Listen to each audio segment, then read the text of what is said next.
All right, welcome everyone. This evening it is a little after 6 o'clock. This is the public forum town hall meeting on alternatives to incarceration, hosted by CU Citizens for Peace and Justice in conjunction with many other collaborators. Let's see, who do we have here as supporters? Certainly we always have I don't know, it's a couple folks. I don't know the GEO is always in the house, always very supportive of what's going on.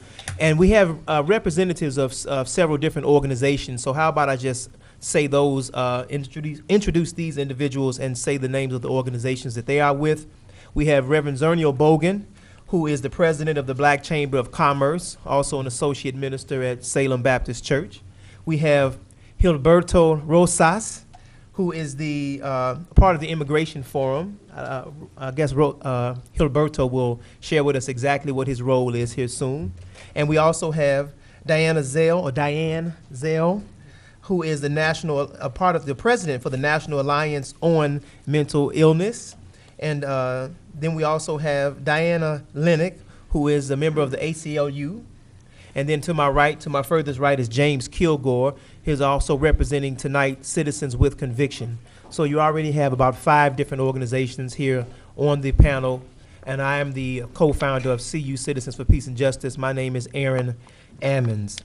Tonight, what we want is a lot of dialogue and feedback from the community, from those of you who are in the audience tonight. We want to thank you for coming.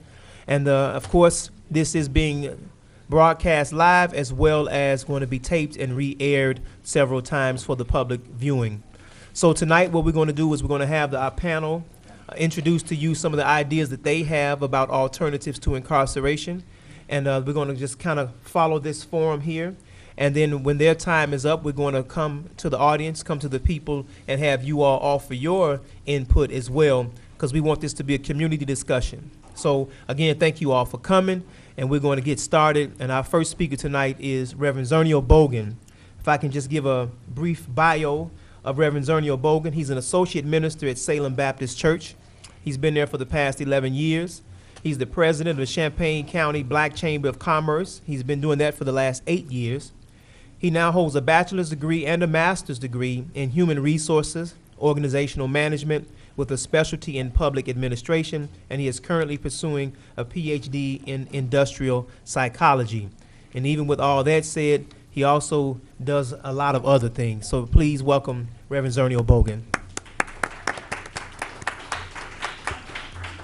Thank you very much, Aaron. You know, it's a pleasure to be here tonight, and we're talking about a very, very important topic, education alternatives to spending money on jail.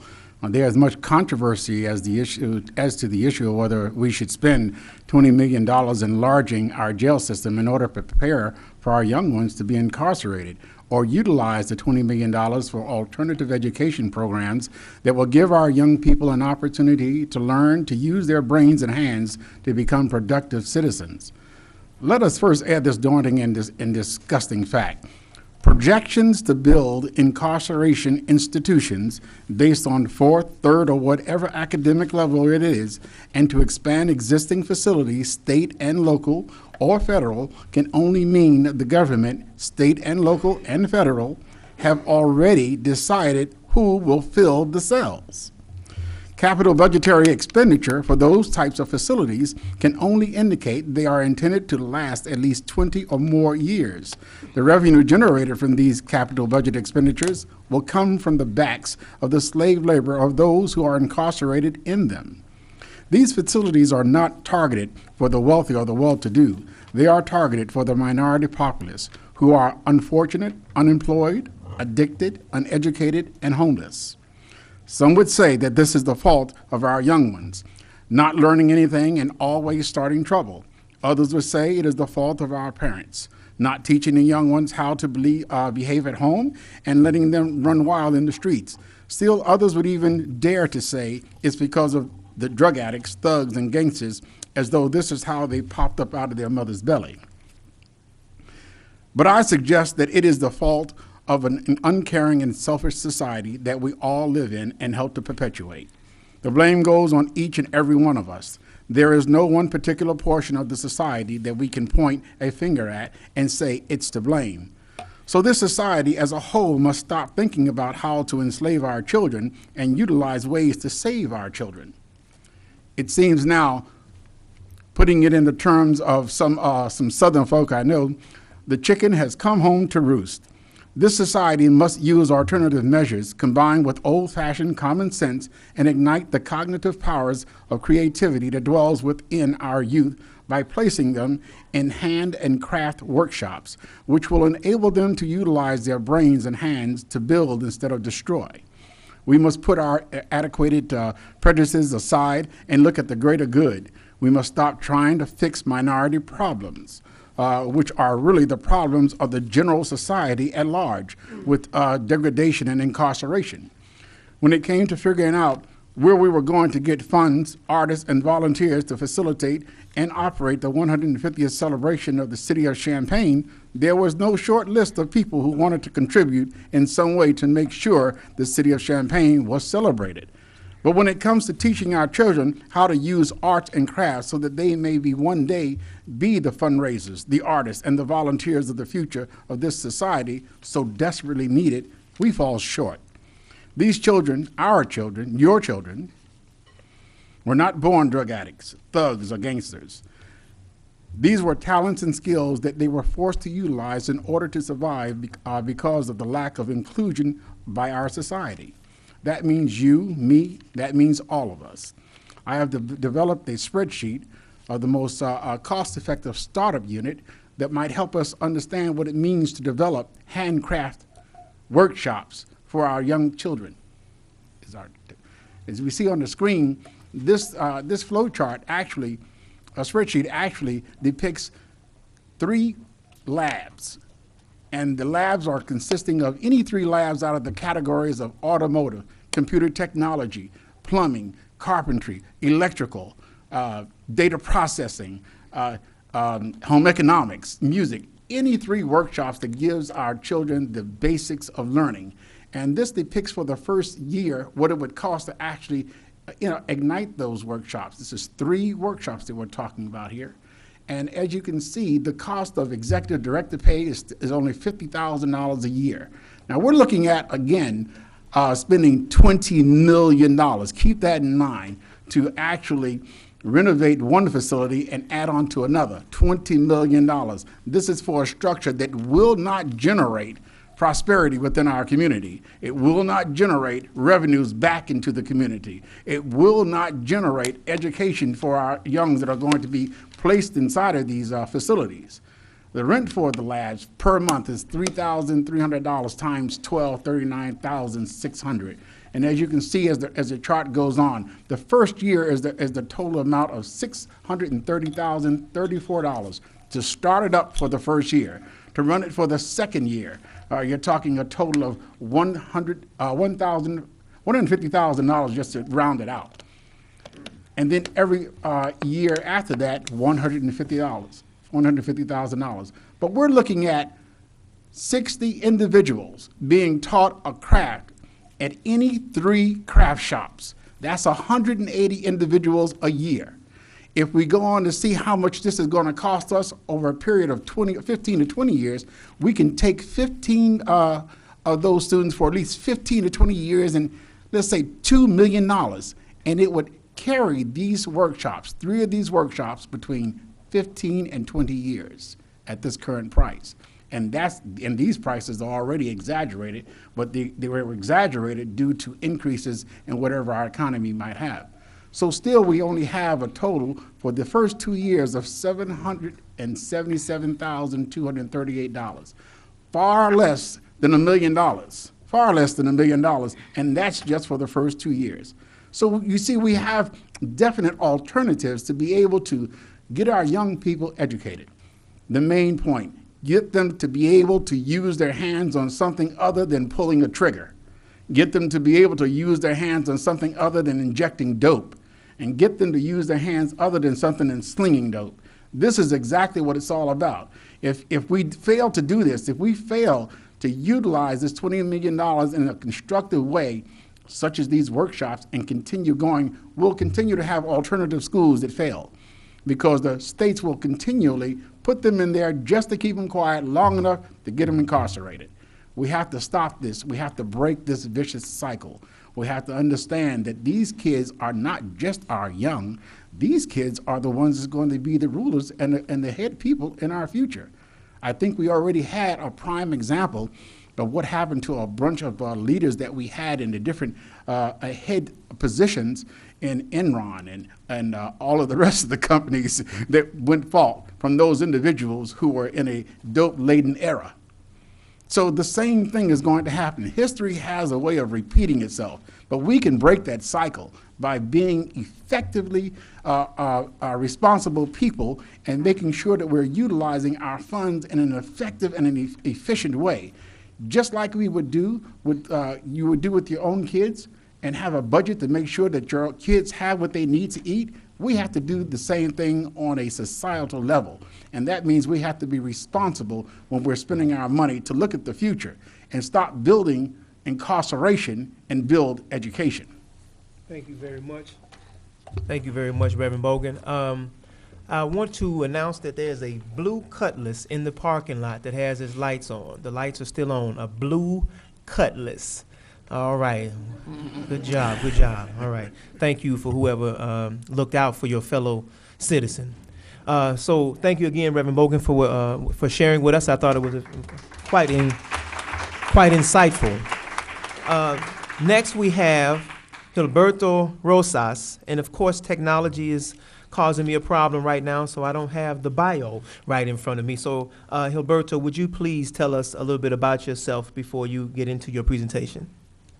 I'm an assistant professor of anthropology and Latino studies. There. Can you hear me now? Yes. There you go. Okay. I'm an assistant professor of anthropology and Latino studies at UIUC. I work on questions of immigration, borders, frontiers, violence, and race. And today I'm here on behalf of the Immigration Forum. And with respect to the latter, we are a wonderful collaboration of concerned individuals, students, church groups, NGOs, and the like, who are engaged in the immigrant struggle locally and always with attention to the national and transnational levels. And begin with the most obvious line. We are opposed to the prison. It is one, as a misguided waste of public funds, and one that with likely detrimental effects for immigrant communities, U.S. citizens mistaken for them, and other communities of color in the Champaign-Urbana area. Excuse me. There is no correlation between increased immigration and crime. I'll say it again. There is no correlation between increased immigration and crime.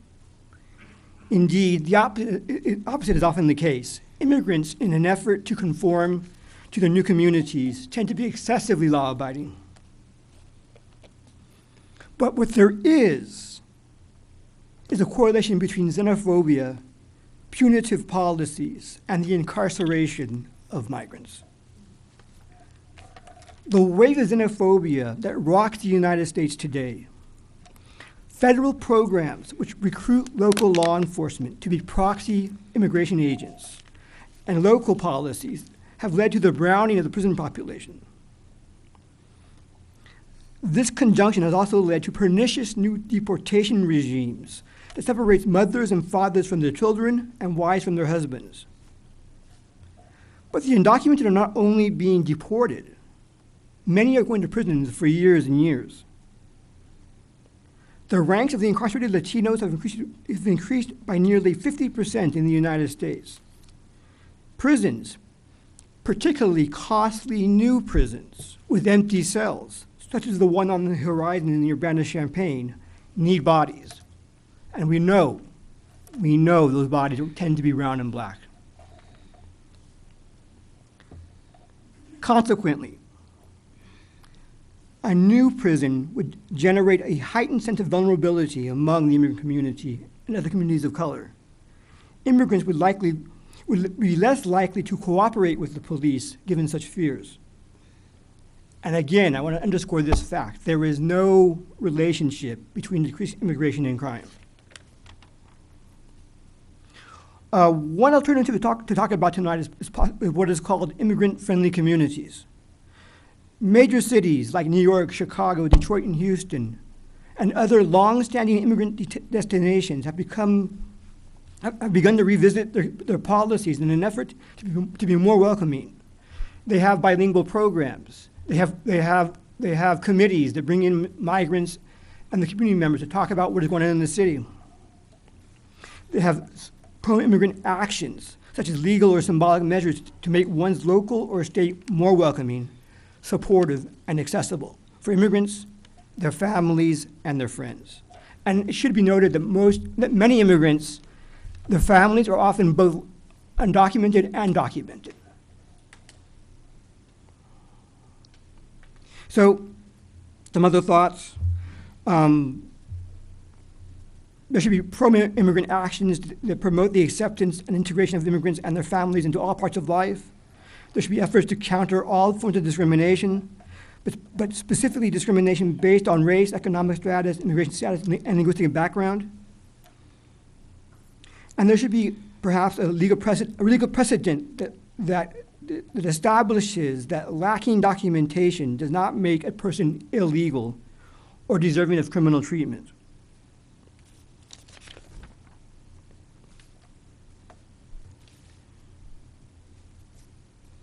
I'm going to give one example.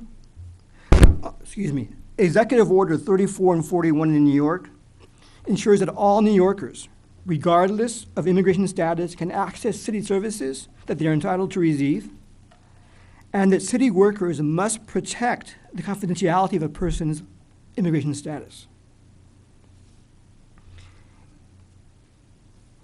In addition, these policies require that city employees protect the confidentiality of the sexual orientation, the status of victims of domestic violence, or whether or not they are a crime witness.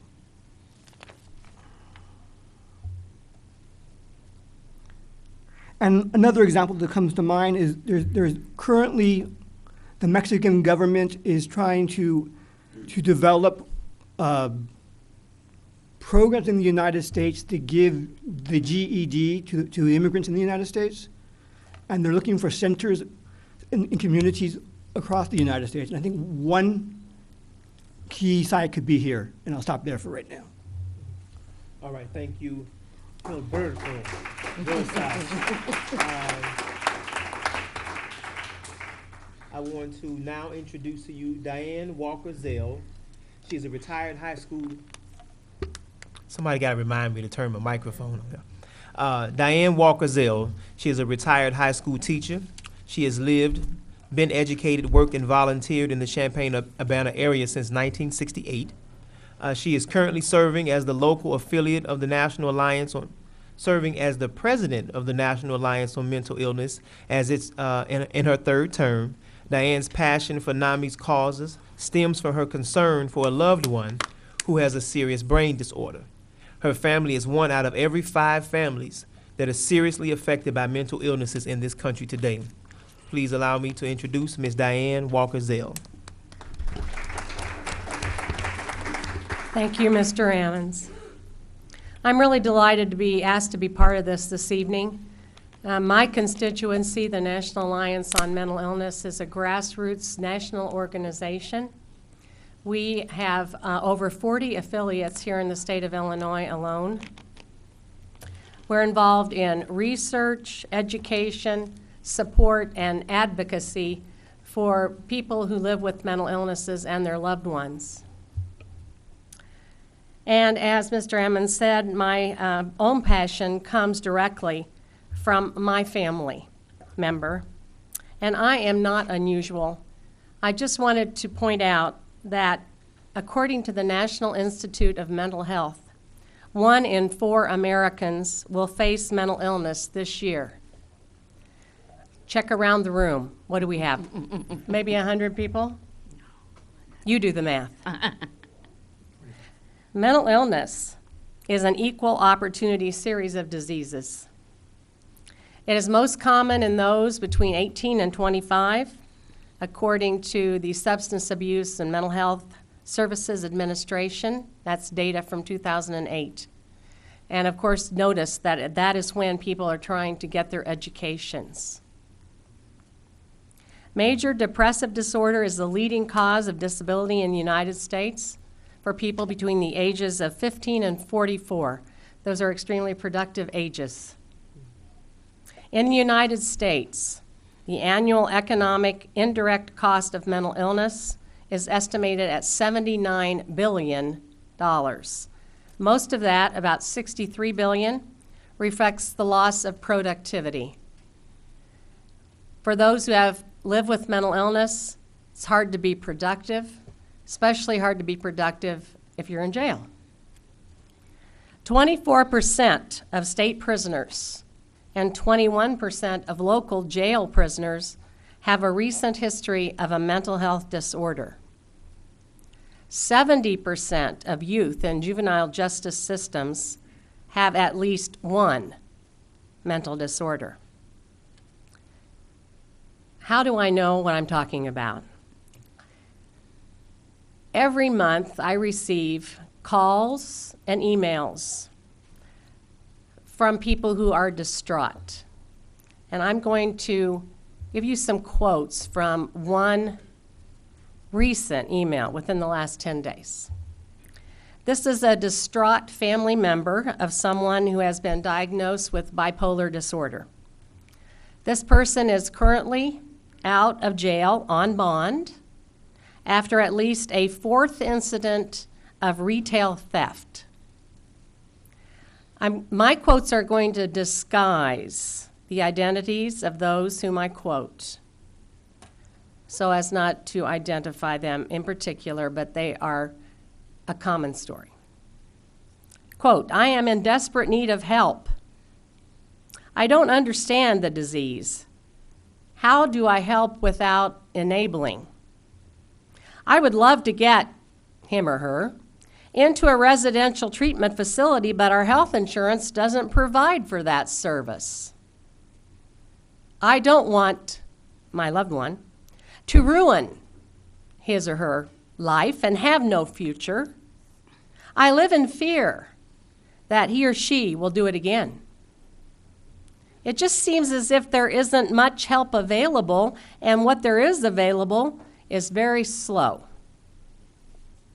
I wish there was a facility where he or she could go for 2 or 3 months to live and get his or her meds right, and I would know that he or she was safe and could do nothing else to land in jail." End quote. I get these heart-wrenching communications regularly. I'm positive that the author isn't speaking of wanting their loved one to be in the county jail for 2 or 3 months. Yet, I have been told by Sheriff Walsh that this happens all too frequently. According to a paper published by Treatment Advocacy Center, Illinois has a severe psychiatric bed shortage, 14.3 hospital beds per 100,000 population. Experts in psychiatric care believe a minimum of 50 beds per 100,000 is necessary. So in Champaign County, those who commit crimes and have mental illness diagnoses stagnate in our jail. No one wants this. Criminalizing those who live with mental illnesses does not work, and it is expensive. The jail is not designed to be a mental health facility. NAMI believes in prevention, treatment, and recovery. We are so grateful to have a mental health court in Champaign County. In fact, we supported it and did everything we could to get it started, even financing a trip for Judge Ford to a conference where he learned more about mental health courts. We just wish that more people could have access to the mental health court. We are so fortunate to have crisis intervention trained officers and first responders in this county. This is a specific program that is designed to help people who initially would come in contact with someone who is displaying mental illness symptoms in order to de-escalate the situation and have a more positive outcome. And it works. And NAMI supplies a consumer and family member panel every time there is a training. We dream of having all first responders trained. We believe we need to help people before they commit crimes, before they lose jobs, before their families are broken or bankrupt. Illinois state law already provides for a way to do this. It's called Assisted Outpatient Treatment, or AOT. AOT differs from the mental health court in that a person living with mental illness doesn't have to commit a crime to get help. Like the mental health court, a judge is part of the treatment team. AOT is based on a person's, quote, need for treatment, end quote, rather than on the old standard that a person had to have a likelihood of being dangerous to themselves or others. Illinois has had this law in place providing for AOT since 2008. Bringing AOT to Champaign County could save money and police time and resources. One county in Texas saves $1.5 million per year in hospitalization costs alone. As practiced in that Texas county, AOT requires the participant who has a mental illness to, number one, be honest with the treatment team. Number two, be at all appointments. Number three, take the meds as prescribed by their doctor. Now, this information comes from a DVD called Stopping the Revolving Door. It's put out by the Treatment Advocacy Center, and it's from 2011. NAMI hopes that our local families' voices will be heard as decisions are made that are life-changing or life-wasting for those who live with mental illness and their loved ones. Thank you. Thank you very much. And she's very prompt and timely. I think that was exactly 10 minutes. You did a good job. I want to say to everyone who's come in a little late, thank you for battling the rain and making it here. There's at least one seat up front for somebody who wants to come up and sit up front. But again, I want to thank you all for coming out. And I want to remind the viewers that what we are here to discuss tonight is alternatives to incarceration. And this is something that's been brewing and stewing for years in our community. And so finally, we've been able to pull together this wonderful panel of people and for all of you to come out and also participate. But many of you may not know, many of the viewers out there may not know that the Champaign County Board, and I shouldn't say the entire Champaign County Board, certain members of the Champaign County Board are right in the middle of proposing that a $20 million, probably more than $20 million jail be built with the taxpayers' dollars, and they have not really considered you, the taxpayers, in this process, so we wanted to bring the information to you. We do have, of course, my lovely wife, who has had surgery recently, is at home watching, and she could not be here, but Sister Carol Ammons has been fighting on behalf of the people very feverishly, and she continues to fight even from her seat at home right now. So she is opposed to this, and we also have another county board member. Thank you. We also have another county board member here, Miss Patsy Petrie. So we want to thank Patsy for coming out. We did indeed send this out, and this invitation to the entire community, to all elected officials. If there's someone who I missed, please let me know. Mike Richards is here. Thank you, Mike. All right. Thank you very much. Mike is actually the head of the Justice and Social Service Committee. He's the chair of that committee, who is also in charge of a task force that has been assembled to address some of the issues concerning alternatives to incarceration. So we want to thank Mike for his service as well. So I just wanted to make sure I brought people up to speed who are just now tuning in, and for those of you who may have come in late, so that you would have an idea of what we're discussing here today. So I want to move on to our next speaker. She is Diana Lennick. She has been a licensed attorney since 1977. She has many years of criminal defense experience, including a stint in the Champaign County Public Defender's Office that went from, let me get this right here, 1979 to 1986. And she said, I know how old I am when I remembered her being in the Public Defender's Office. She has had a solo practice since 1986, which includes federal and state criminal representation. Please welcome Ms. Diana Lennick. Thank you all. And I didn't say about her affiliation, I did say earlier about your affiliation with the ACLU. Yes, I'm here as a member of the ACLU, the local ACLU steering committee, which takes a great interest in these issues. What I'm going to talk about is a little bit different from the other participants. I'm going to talk about who decides whether someone goes to jail. I think it's important for the community to understand that there is a process and there are laws regarding who decides who goes to jail, so that you understand that it isn't always, oh, well, if only this person had done this or that person had done that. So that's where I'm going to start. First of all, whether or not somebody goes to jail depends on whether or not a charge is filed. And going one step backwards, deciding whether or not a charge is filed starts with the police officer either coming upon a scene or getting a call for service. And the police officer, when he or she, let's say she, comes upon a scene and sees something or gets a call for service, that individual has to decide whether there is a reason to do something further.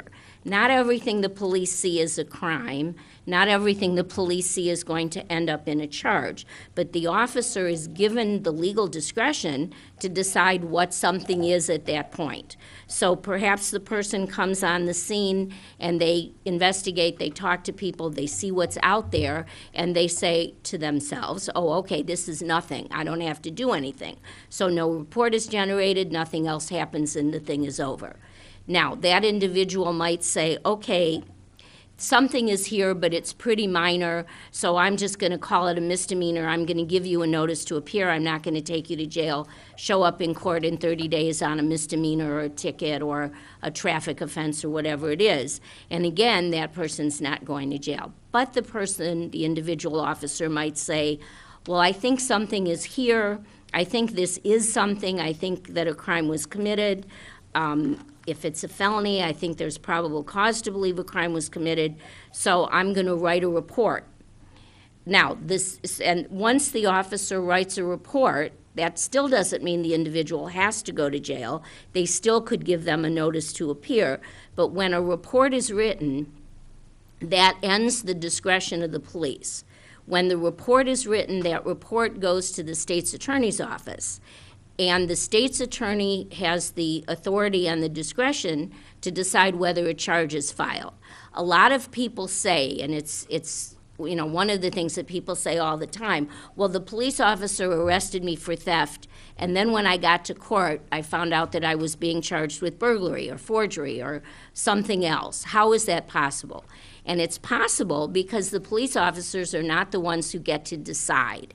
They don't have the authority to say, this is the charge that you're going to be charged with. They tell people basically, well, okay, I think you stole something, or I think you were in a fight, or whatever it is, just so you don't that you have some idea of what it is. But it is not their call, so to speak, to decide what the charge is. So we're talking about the state's attorney's office reading a report and deciding, well, I think this is this or that or something else. And within the state's attorney's office, generally speaking, there are maybe one person per day who does charging. So there may be 5 assistants in that office who do charging. And they'll read, the Monday assistant will read the reports and say, okay, I think this should be theft, I think this should be burglary, I think it should be whatever. So within the state's attorney's office, those individuals have autonomy. So it's not like you're going to be able to say, well, I want to commit a crime on Tuesday night because the Wednesday state's attorney is going to charge me with a misdemeanor and the Thursday state's attorney is going to charge me with a felony. There's really no way to know that. And since they're autonomous, the boss in that office, the elected official, also isn't going to say, well, everybody who does this is this or everyone who does that is something else. So all of those early steps are very much within the control and the authority of the individual people. If you come on a scene, you might think that there is no crime. You might think, you know what, this is nonsense. I don't believe this person, or I think this was mutual combat and not battery, or whatever it is, so I'm not going to charge anything. And then someone else might have come on the same scene and found it to be something different.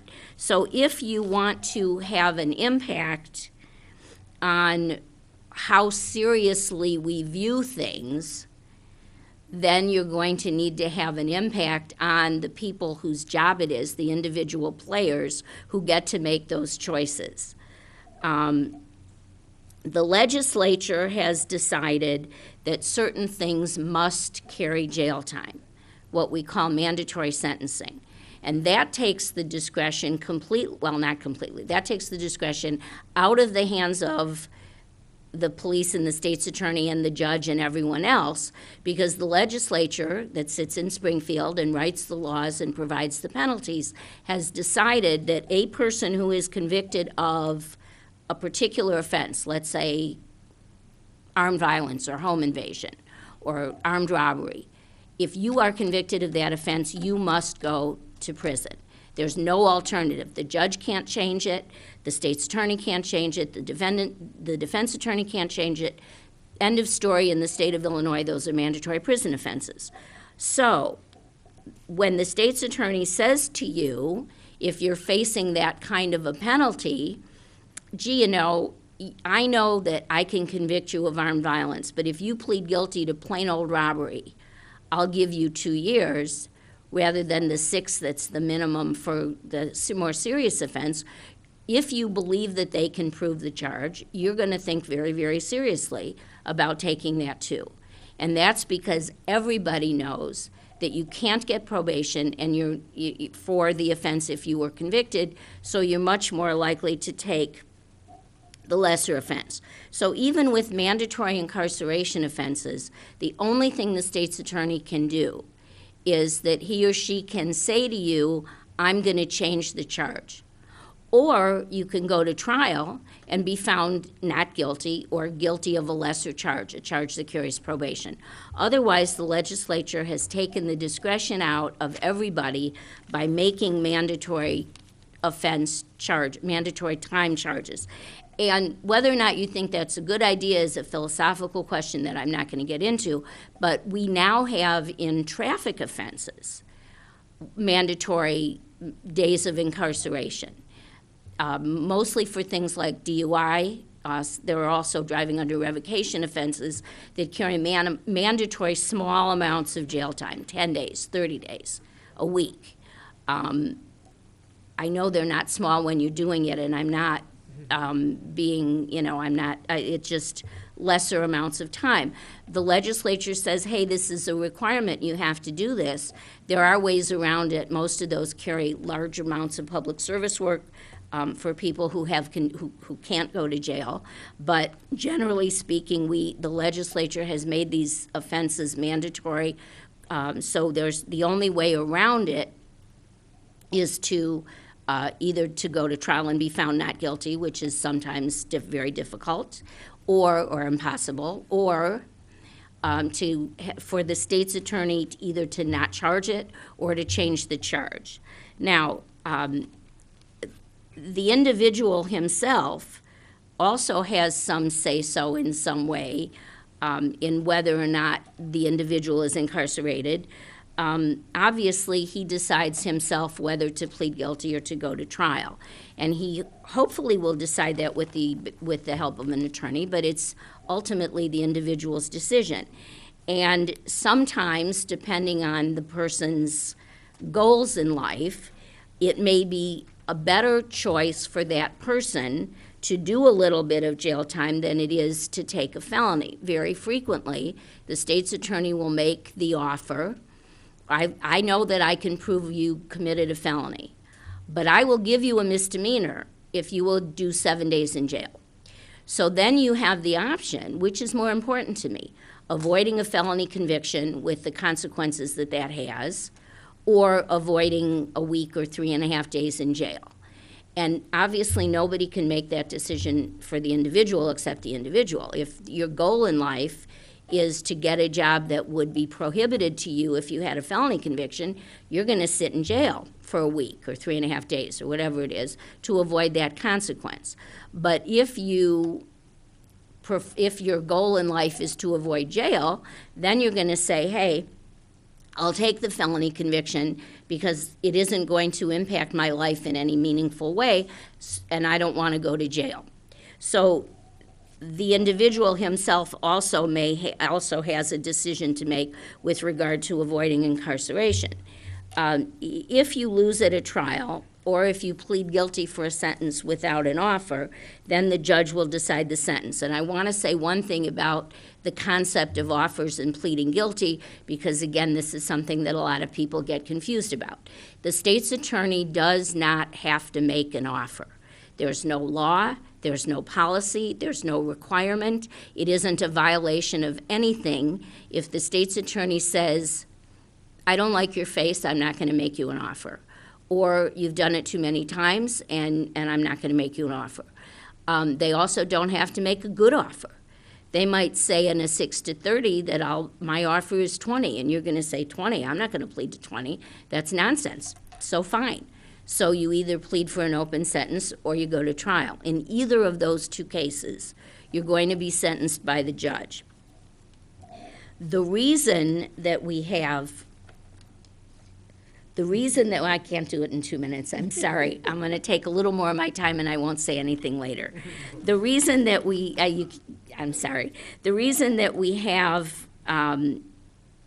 the reason that people ever plead guilty for offers is because they know that if they go to a sentence by the judge, they're going to get a lot more. So the reason that that a person would plead guilty for an offer is they know they'll get more from the judge. But the only way, the way that this affects the jail population is this. It has been historically true in Champaign. I'm cutting it down. Okay. It has been historically true in Champaign County that people get incarcerated for longer periods and quicker than people in other parts of the state of Illinois. And that's a mindset that we have that's based on historical fact, that's based on certain judges being harder here than they are in other places. For example, if we start out giving somebody 6 months for repeated traffic and other counties would give the same person with the same record 30 days, then you're moving along the spectrum much farther. And the only way that that's going to change is when all of the players in the system, and I mean the judge, the state's attorney, the defense attorney, and the defendant know what the judge is likely to do, and you know that a judge is going to say, this is your third offense. Third offense, 6 months. That's it. End of story. 6 months. So you know if the state's attorney offers you 2 months, you're going to jump at it, or no time, you're going to jump at it, because you know that third offense judge is going to give you 6 months. If we knew, if that changed, if that mindset changed, so that we knew that third offense gets you 30 days, then we would be in a position where everybody would be able to agree, third offense, you don't need to go to jail, because we now know that you wouldn't be going to jail. You would only be getting 30 days if you decided not to take the option of pleading guilty. This doesn't specifically address racial issues, but this is just something I think you needed to know. Thank you. Thank you.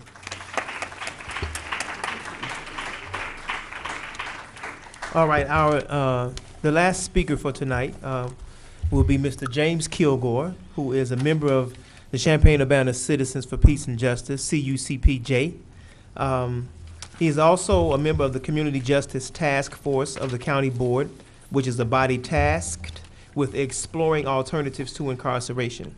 He is speaking tonight as a member of Citizens with Conviction, which I am also a member of, and a couple other members are here tonight.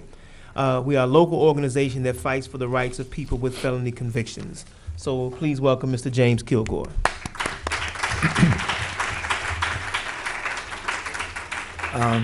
Thank you, Aaron, and thanks to everyone for coming out. I wanted to begin to talk about alternatives to incarceration, to say that I don't think there really is anything that's a legitimate alternative to incarceration unless we start talking about mindset and philosophy and ideas. Because what we've had for more than 30 years in the criminal justice system in the United States is a philosophy of punishment. The notions of rehabilitation, the notions of second chance, the notions of paying your debt to society have disappeared, and instead we've had a punitive regime which has led to mass incarceration, which has led in particular to targeting African Americans and Latinos for long spells of incarceration in jails and prisons. So I think we can't really talk about an alternative unless we get out of that mindset, because this punishment paradigm has really polluted the spirit of the criminal justice system and beyond.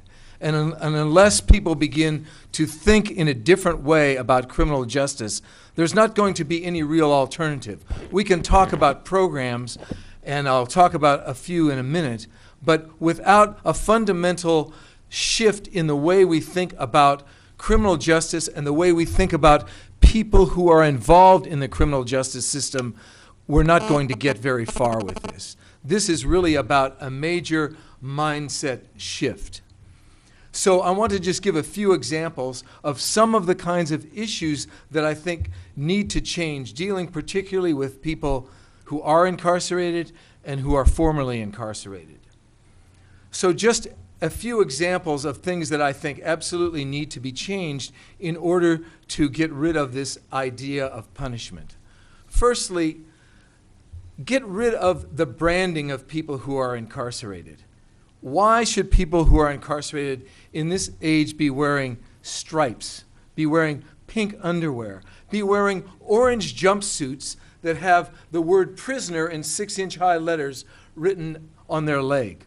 Why do people need to be branded because they're incarcerated? That's just an unnecessary punishment, and it seems very small, but it's not small when it's happening to you. It's dehumanizing. It takes away your basic sense of self. So change that particular thing. Stop using derisive terms for people who are in prison.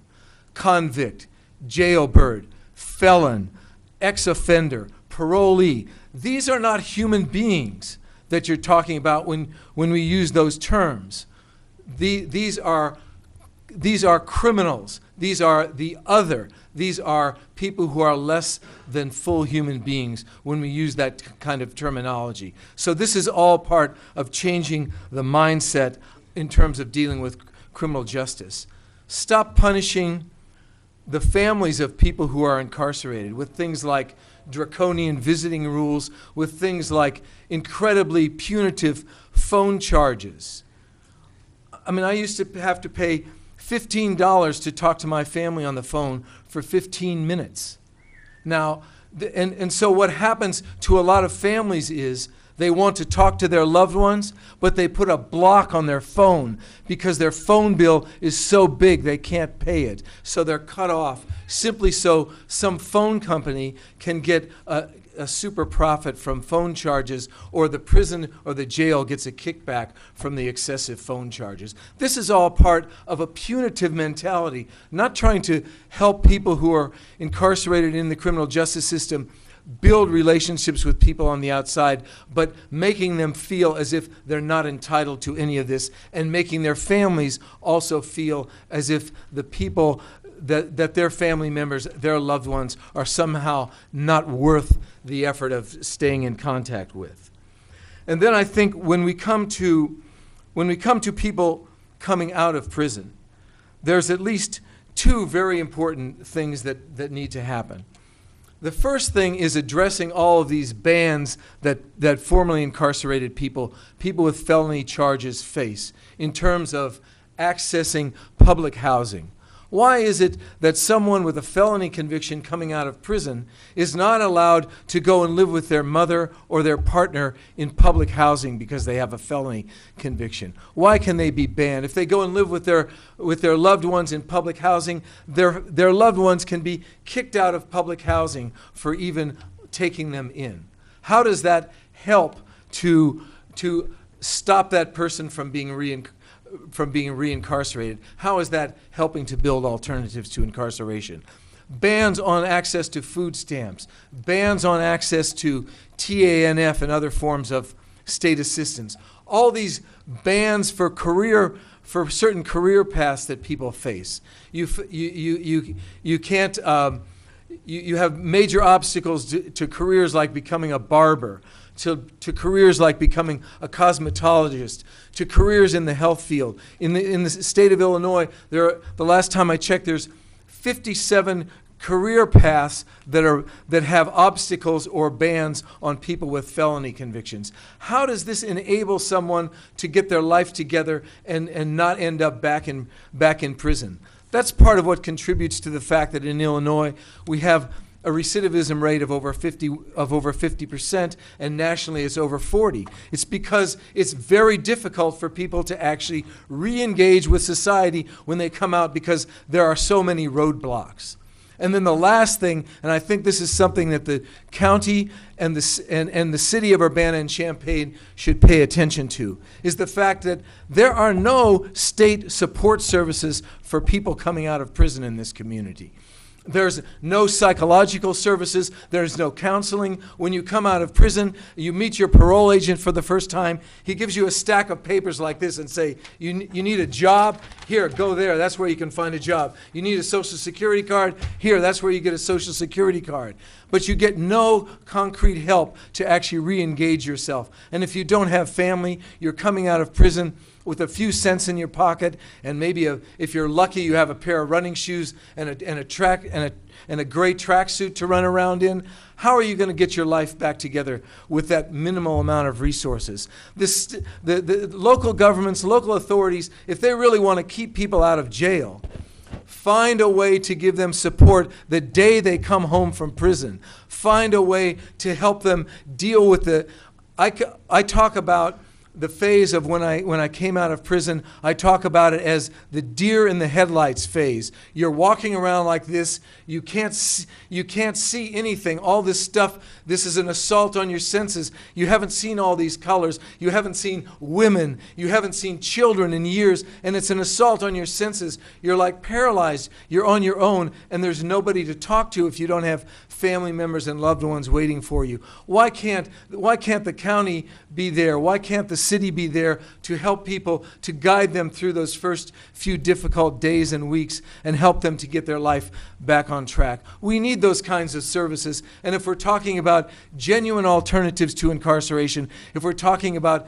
stopping recidivism, talking about helping people turn their lives around and get back on track, and if we're talking about public safety, then we need to provide support for people who are coming back from prison in order to help them get back on track and become able to contribute to the community, not become a problem for the community. Thank you.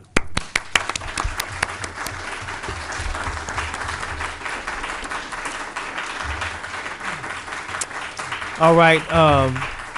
Ladies and gentlemen, we are also going to hear from you here in just about 5 minutes. I want to make sure that we have a few bullet points that are very clear. The $20 million, or some of this $20 million proposal, stems from a public safety sales tax, which is called the quarter-cent sales tax, that the Champaign County Board implemented several years ago, which generates, I think, roughly about $4 million a year. I think that's about right. Roughly about $4 million a year. 95% of that money goes towards paying bills at county facilities, rehabbing, or should have been rehabbing the downtown jail. But the money goes towards this punitive society that you described, James. That's what the money goes towards, 95%, and 5% of it goes towards social programs. So one of the proposals that came from Representative Ms. Carol Ammons is that we change that proportion from 95% to buildings and towards incarceration to 95% towards the social programs, the mental health programs, the drug treatment programs, the things like that that would help individuals in the society, in our community, and 5% towards the building. And we may think that may be somewhat extreme, but our position is if you can spend 95% on incarceration for 10 years, then why can't you spend 95% on healing the community for 10 years, you know? So there was a couple of points she wanted us to share, that the drug treatment alternative, this is something that targets nonviolent drug addicts with previous convictions. Those who qualify enter a guilty plea and get a deferred sentence that allows them to enroll in a residential drug treatment program, which ranges from 15 to 24 months. Addicts who successfully complete the program have their charges dismissed, but if they don't make it through, they are taken back to court and sentenced to prison time. Now, there are some programs that we have in the community, and we did invite the state's attorney and other members to come and share their perspectives, and hopefully someone maybe out there who can do that. But these are programs that we're trying to suggest. The other one is the restorative justice programs. I don't know if Michael Lubinsky is here or if Elaine is here, but this is another thing that we want to implement in the community. The restorative justice program, a community-based program run by the Department of Corrections in Minnesota, actively involves the victim in deciding an aggressor's punishment. The program works with trained mediators to facilitate meetings between the victim and aggressor and gives offenders a chance to voluntarily apologize and explain their actions. Reparation can take the form of financial payments, going to work for the victim or community service. Restorative justice programs rely largely on voluntary cooperation from all those involved in a crime. If neither party is willing, formal justice takes its course. So this is just another thing that we have to discuss, but there are many alternatives that are available to us if we're serious about doing that. And before we open the floor, I wanted to just take one moment to sort of touch on a few pieces that were shared here this evening. One, Reverend Bogan started off talking about hands-on activities and young men and women learning trades, learning skills, learning how to do things to make a way for themselves. And the unions, the trade unions, they need to be much more diverse. I see a couple of people out here who've been working on that issue for a long time. Unions like SEIU, which I'm a part of, who's in the house tonight, I want to thank you all for coming out. They're much more diverse. The labor unions are, but the trade unions need to be much more diverse so that people have gainful opportunities, gainful employment and opportunities for real living wages. We also want to think about this dehumanization piece was huge, and I want people to know that I know 60% of you in here believe that slavery was abolished in America. And you would all be wrong, because slavery was not abolished in America. I know you think that the 13th Amendment abolished it, but the 13th Amendment reads that slavery is abolished in the United States and all areas under its jurisdiction, except for those who have been duly convicted of a crime. So when we talk about punishment, when we talk about this sort of slave labor that Reverend Bogan mentioned, mental health issues, whether it's immigrants, it doesn't matter. you become a part of a labor force. Prisons are on the stock market. They are owned by private individuals. So this labor force that's being recreated, so certainly many of us from the African American history and that past, we understand this vividly. But all of you understand it and understand now that everybody, white, black, it doesn't matter, but it is indeed coming down on the backs of Latinos and African Americans primarily, and males primarily. This is indeed a workforce that's being generated, and we do want you to understand that it is a slave labor. Okay? Just wanted to make sure that point was thrown out there. We're going to open the floor up for community members to come up and talk, to offer your perspective. What do you think are alternatives to incarceration? We want this to be a democratic process, so it's a dialogue, not a monologue. But we ask you to, as you engage in this participatory democracy, please be mindful of the time that there are other people behind you who would like to speak. I don't want to put a time limit on you, but please govern yourself. So whoever would like to come up, please walk right up here, step to the chair, say whatever it is that you like to say, and remember you're on TV.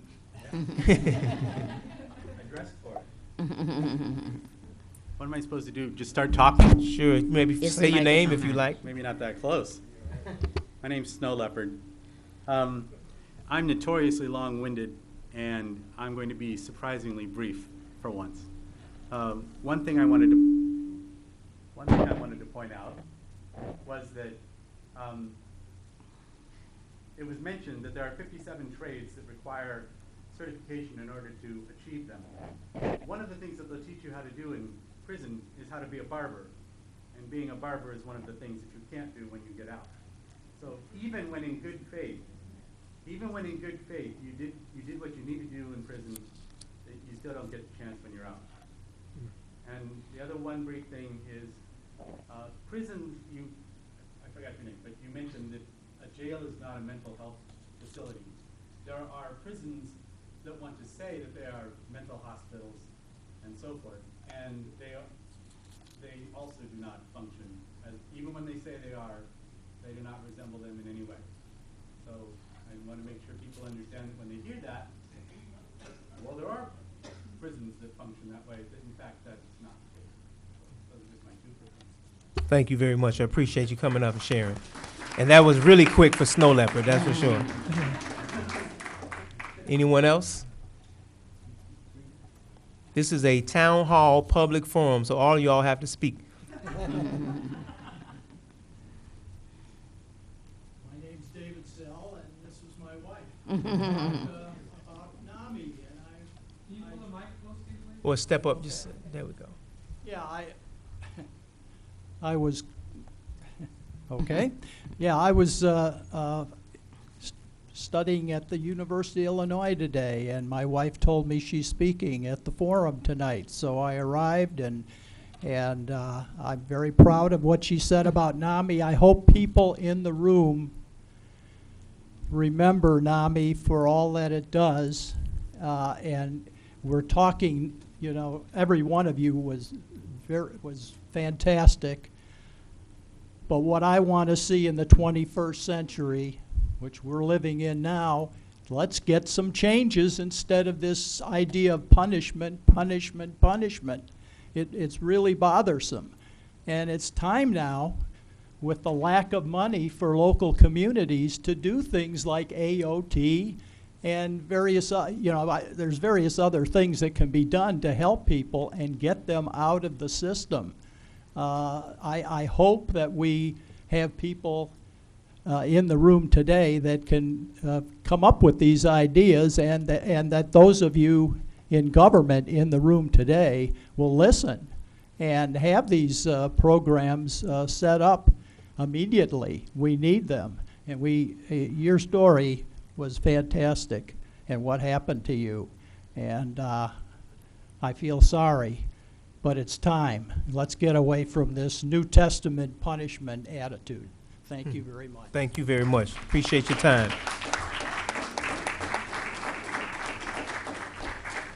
Will there be another? The doors of city government are open.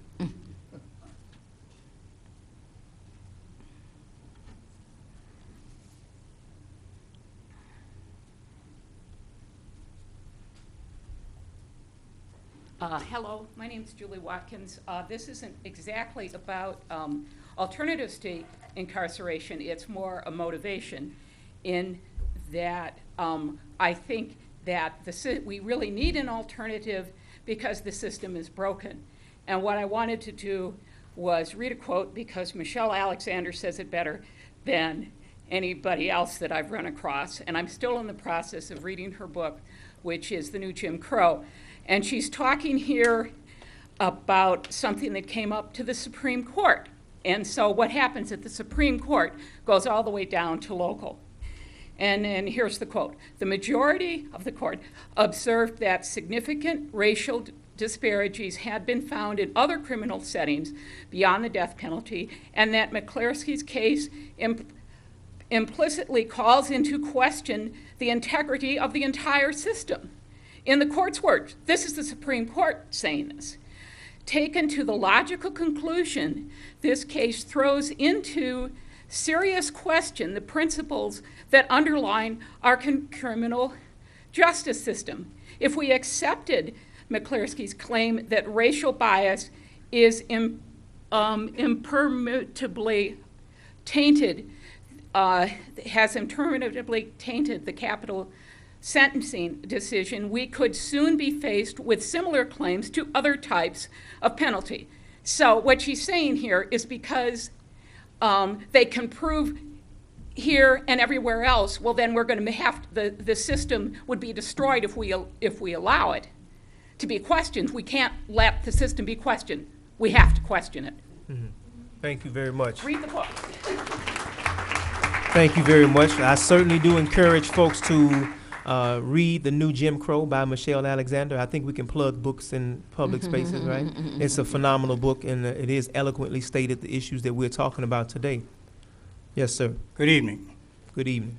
My name is Brother El Jamal, and I want to thank the panel for their presentations.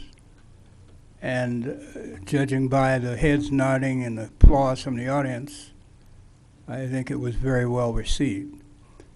But one thing I want to key in on, and that is mental health. We're focused on mental health of the ones who are being victimized. But the perpetrators need mental health treatment. In other words, we're looking at, I don't even want to call us victims. I want to call us journeymen looking for the solution to what ails us. But we're not isolated. What ails us is those who are assisting with, if, for lack of a better term, a disease. If we sit and take what they're doing, that makes us nuts.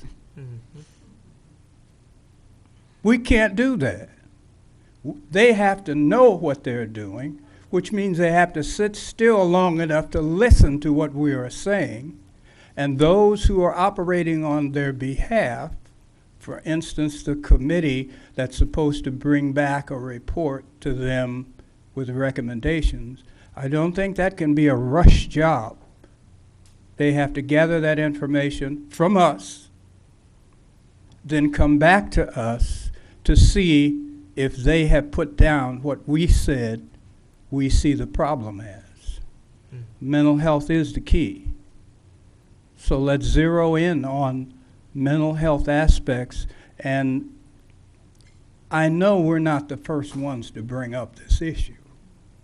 So let's look for some best practices and bring those in first, the ones that we feel will be successful, and let's build off of that. Thank you. Thank you, sir. Thank you very much.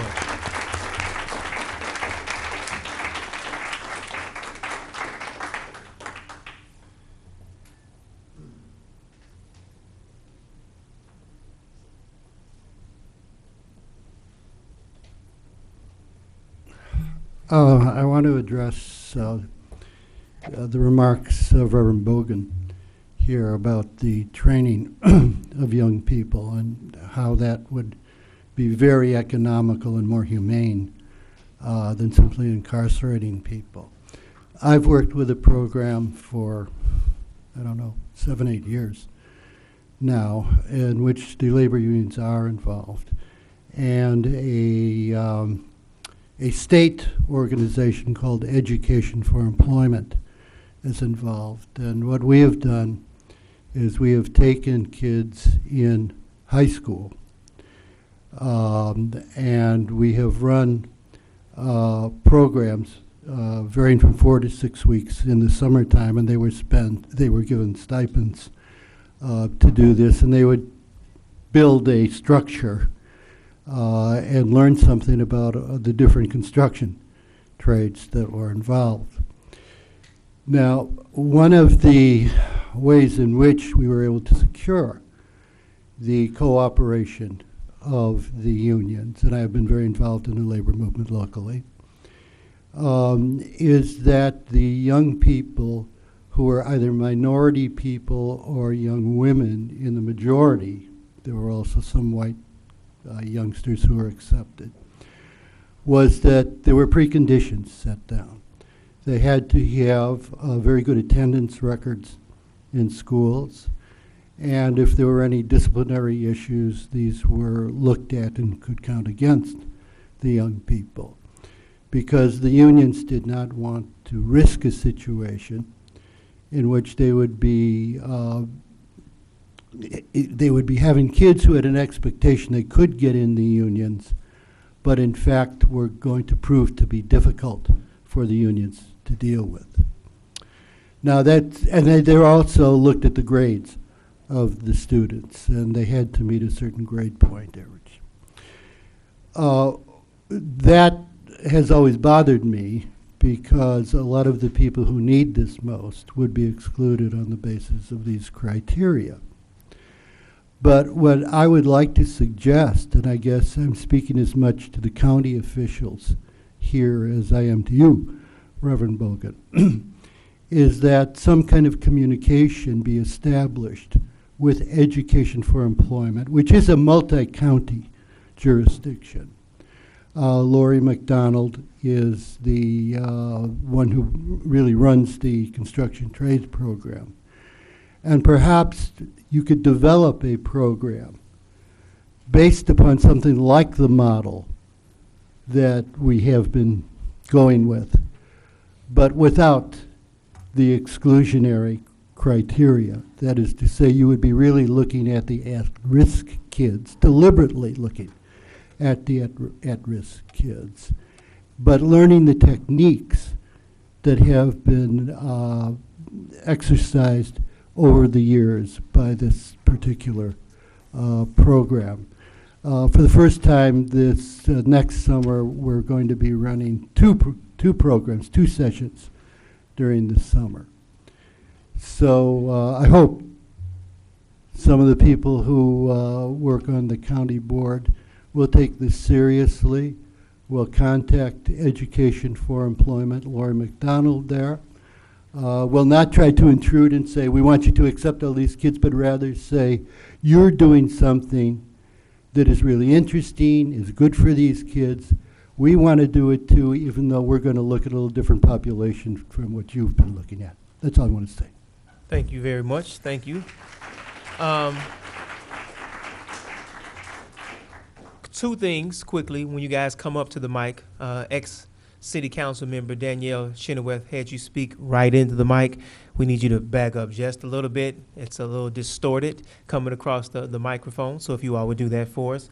Also, as we the people, please, whoever's next, please feel free to come on up. I just wanted to say this, as we the people are collectively doing this and showing what it takes to come together and fight together, we also must sacrifice our meager funds that we have collectively as well. We like to pass the hat.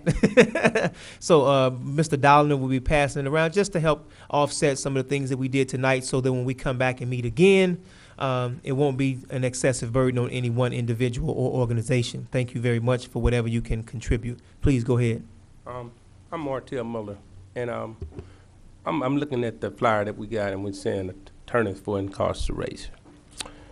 But we're dealing with something in this county, and we're not talking about the whole state.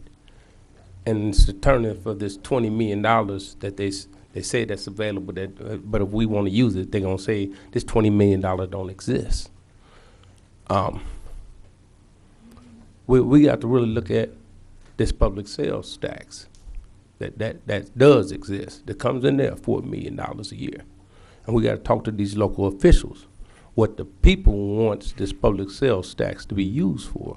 Because it was given to us, right now it's put on us, they're supposed to be taken away from us, and they're keeping it, and they want to keep it for now on. They didn't give it back for us to vote on.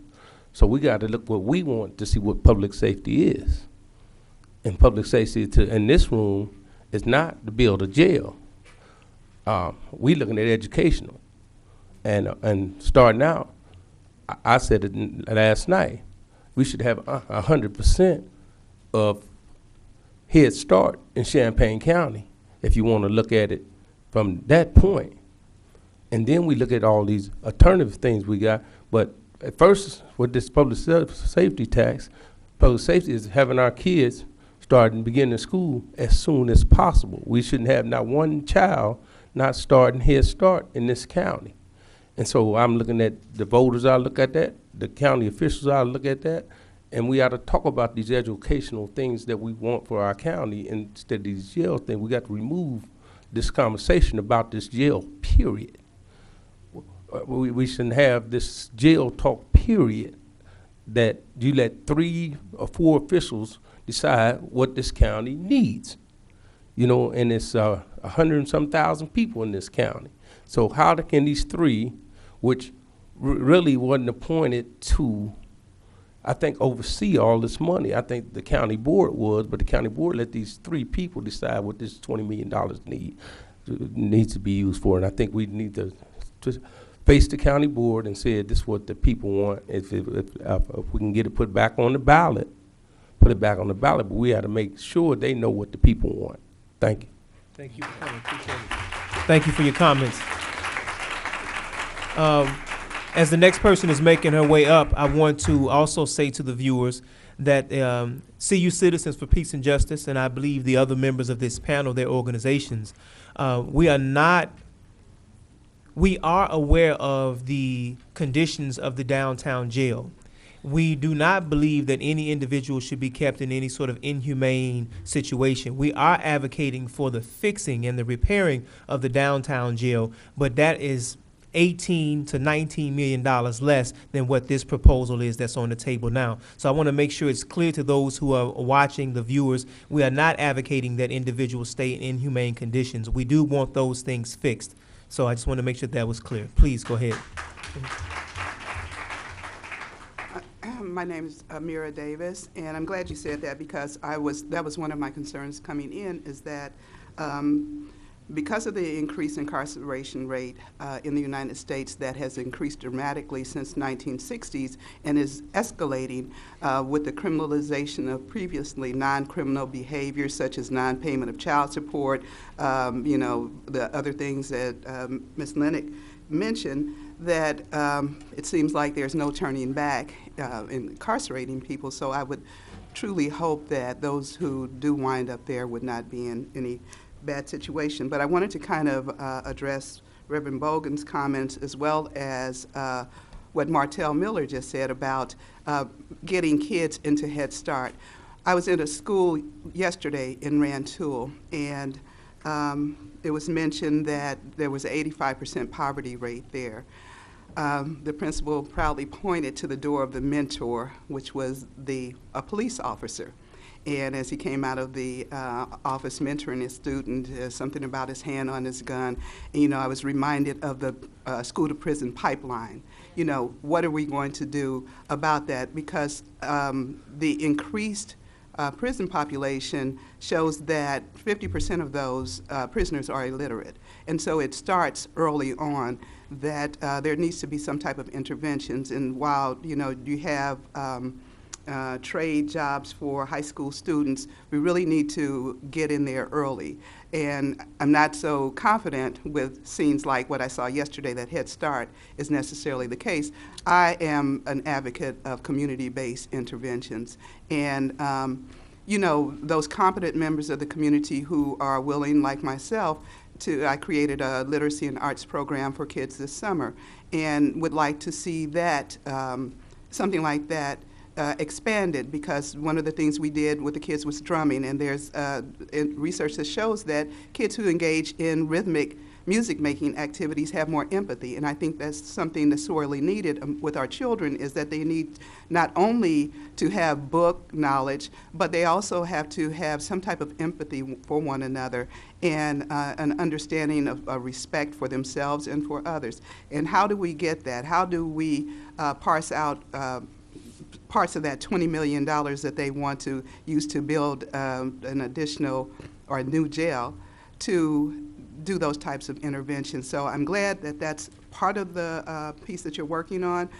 I just want to see how that's going to happen. Thank you very much.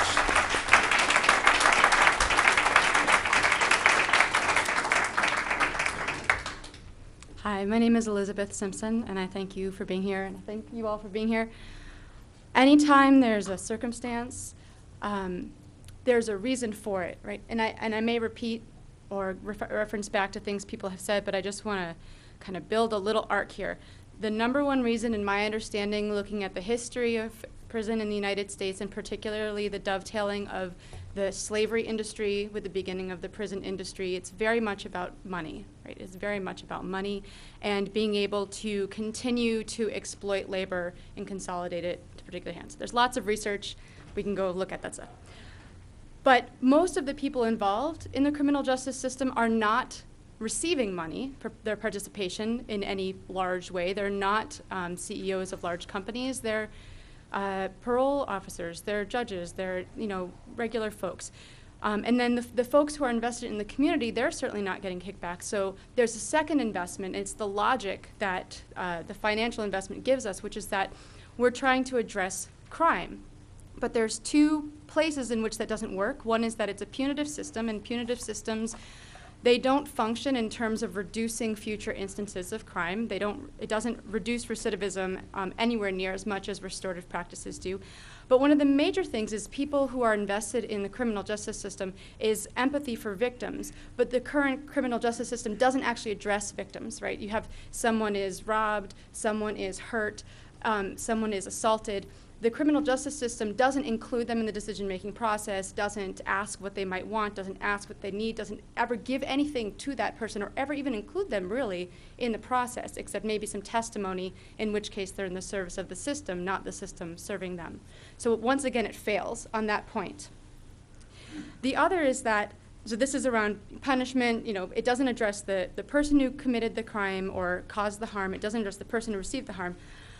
The other is that the way the system currently works, it doesn't function in terms of ethics. It doesn't encourage me to be ethical in considering my actions towards other people. It encourages me to get away with it, right? If I want to steal from somebody, and I think I can, if I don't have the ethics to stop me from doing, I'm going to do it, right? So it doesn't encourage a sense of mutual responsibility and accountability. It doesn't encourage me to care about other people, and it just encourages me to, if I want to do something, even as minor as jaywalking, I look around, no police, and I'm going to do it. And everyone in this room, not everyone, I would say 95% of people here probably speed, and they do it when you don't see a police officer nearby. So it doesn't encourage a sense of interconnectedness or personal responsibility. So it fails again. I think, though, the major function of why we're invested is because if we can create a criminal, if we can create this less than human being who is responsible for the crime, we can then distance ourselves and do not need to take any actions, right? So if I can say, you're the person who stole, you're the person who did that, whatever, you're bad, you're lazy, you're whatever, I don't have to look to myself in any way, and I am now safe, ethically safe, from ever thinking that I might need to do something in my community. So the main function for me about prisons is that it keeps us from being interconnected, it keeps us from seeing our part, but because we are interconnected, that means we will never address crime if we take a punitive model, if we take a model that does not ask us for our part in how we cause a thing. It will always fail because it is not addressing the problem or the situation, which is that we're all involved. So the last thing I want to say is that these models of punishment that seeks to scare a potential crime rather than to serve and reduce harm, that model starts very young.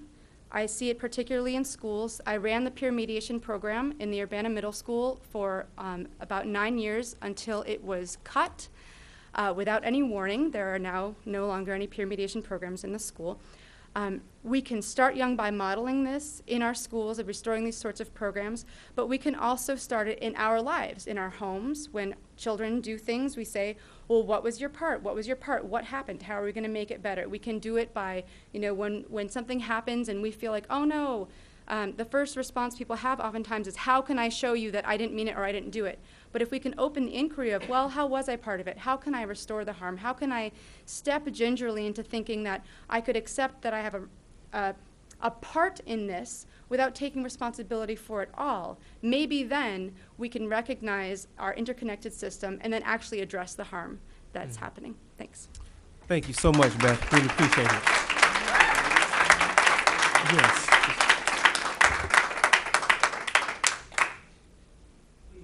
Next person, step to the microphone. We've got about 10 minutes or so left for the public comments. We're here till 8 o'clock. Hi, my name's Scott Kimball. Thank you all for doing this. Thanks for everyone coming out. I just wanted to speak for a second as a family member to a formerly incarcerated person who was, a victim of the war on drugs.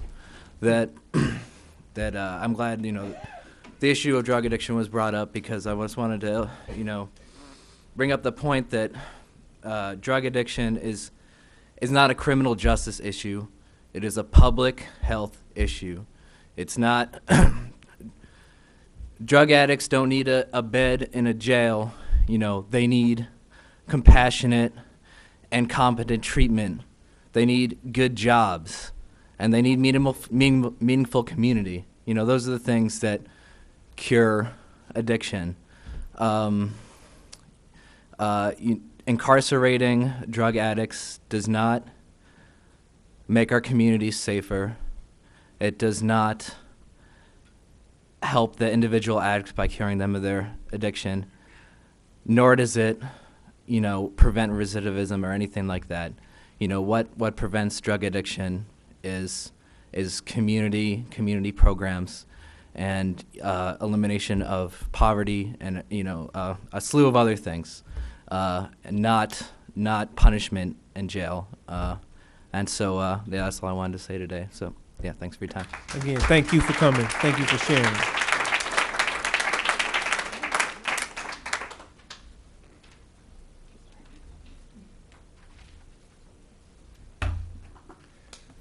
Good evening, everyone. My name is evening, Otis sir. Noble III.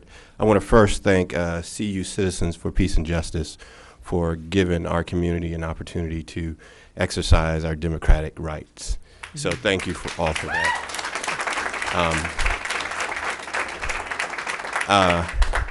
I want to also thank the panel and the folks who've come up to the mic this evening. I think we've had some excellent offerings as it relates to alternatives. But I also want us to, as a community, to think about things that could possibly create more outlets for our youth, not so much focusing on just ways to get our hands busy. But it's sad for me to think, and this may be an over-exaggeration, that there are more opportunities in our community to house folks than to give youth opportunities to swim. We have more, facilities that we could put folks in to, make sure that they are not mobile, than, opportunities for them to get out and swim and enjoy themselves, public opportunities. So I hope that one of the things that we are considering as this, the number has been thrown around much tonight, I hope that within the consideration, we are also putting forth options that will give parents in this community the opportunity to know that their children have amenities that will allow them to be safe and also productive. So therefore the parents, have the security to know that they can do what they need to do to make sure they can take care of their household. Thank you all. Thank you, sir, very much.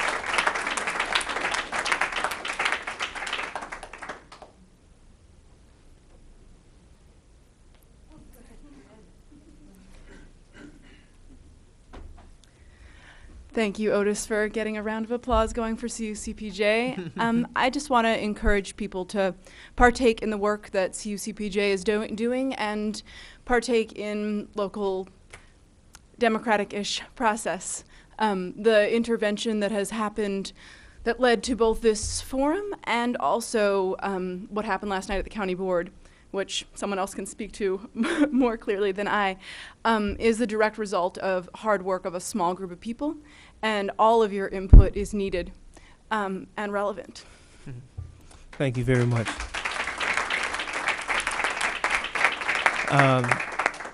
Like in many other instances, the face of a particular organization usually gets the credit, but I was not a part of that small committee of folks who met every Friday for, I don't know, for a year and a half now. They've been meeting.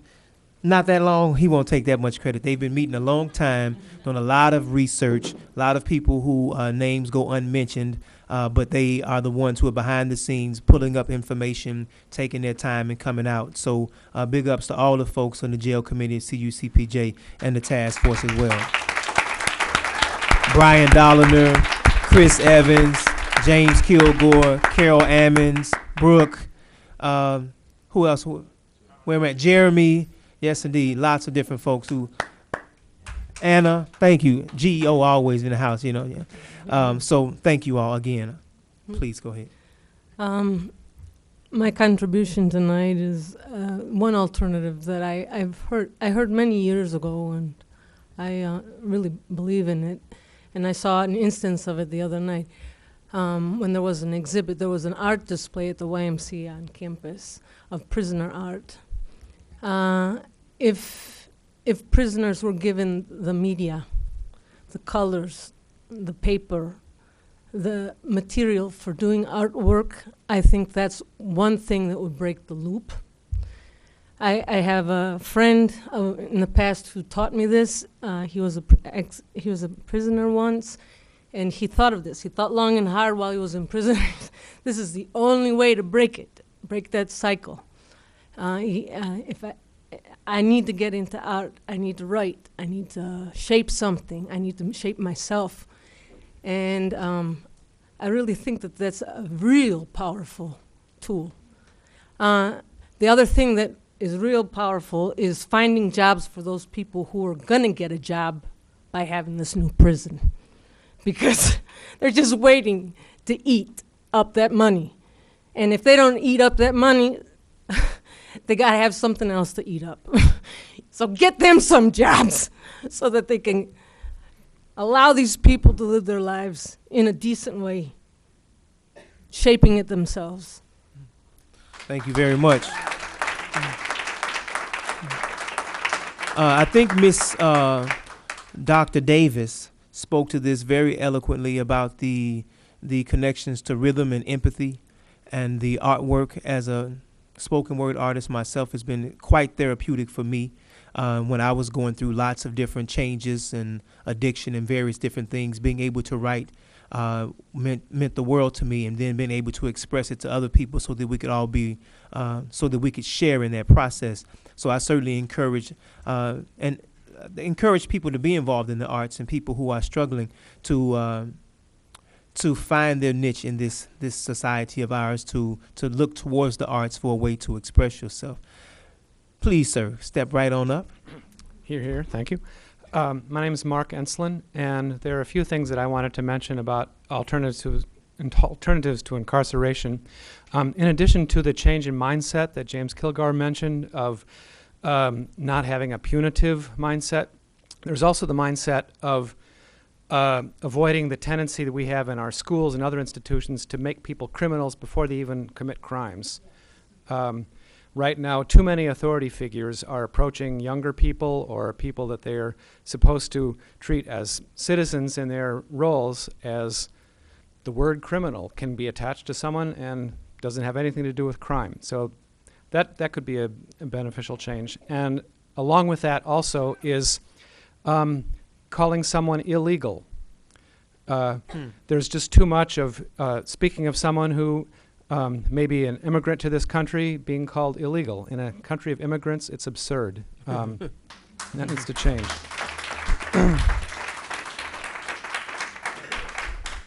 I really liked the suggestion of having all first responders have some training in de-escalation.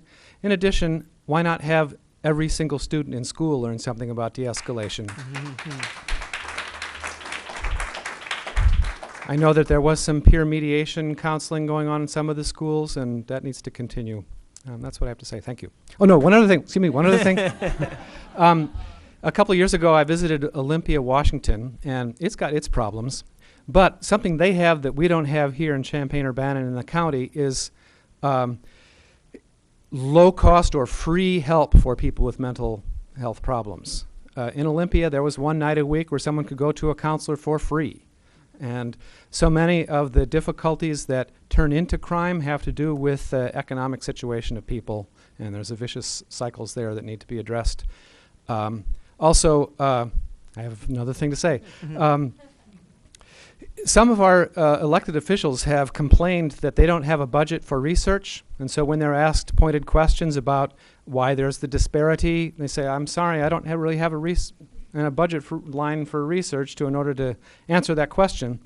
But we're just down the street from a university that has lots of people doing all sorts of research, and some of that research needs to be implemented. So another change of mindset is not quick fix, but long-term, and make use of our resources. Thank you. Okay, we've got time for maybe 2 more people. Okay.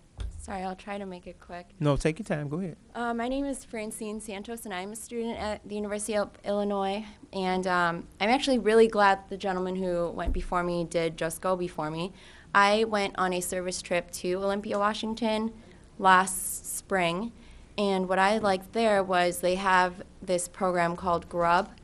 And what they do is they take students who are kind of at risk for delinquent behaviors, and they bring them to this alternative school, and it's their decision whether or not they want to go. And what they do at this school is they engage in agriculture and sustainability learning, and it's kind of like a lab or a workshop that you were talking about with different trades, but the students get to choose where they want to go. And so this is kind of another outlet for them that combines education and prevents, delinquent behaviors. The second thing I wanted to talk about was the woman who went before me when she was talking about the YMCA art exhibit. I just wanted to let everyone in the room know that on Tuesday at the Y, at 7 p.m., there will be a lecture called Prison and the Entertainment Media, and that might be something that people in this room I think might be interested to attend. And the last thing I wanted to talk about is I want to go address some of the points that Mr. Kilgore mentioned regarding changing the mentality away from punitive measures and towards restorative justice. Over the summer, I went to Norway to study the prison systems, and Norway has a recidivism rate of less than 20%. And they have this because they engage in restorative practices. They have a contact officer assigned for every inmate in their jails or prisons, and that contact officer acts as like a parole officer combined with a mentor, combined with all of these things that bring services to the inmate while they're still serving their sentence. So they go and meet with their contact officer, and they work on their resume, and they start applying for jobs while they're still in jail. So by the time that they're out, maybe it's 6 months later, they're already ready and they have these interviews lined up. And that's how they keep the recidivism rate so low, is because they have all these measures already in place. And what I don't understand about the United States is that we have all of these models and all of these programs that work, and they're proven to work, so why aren't we implementing them? Right. Thank you.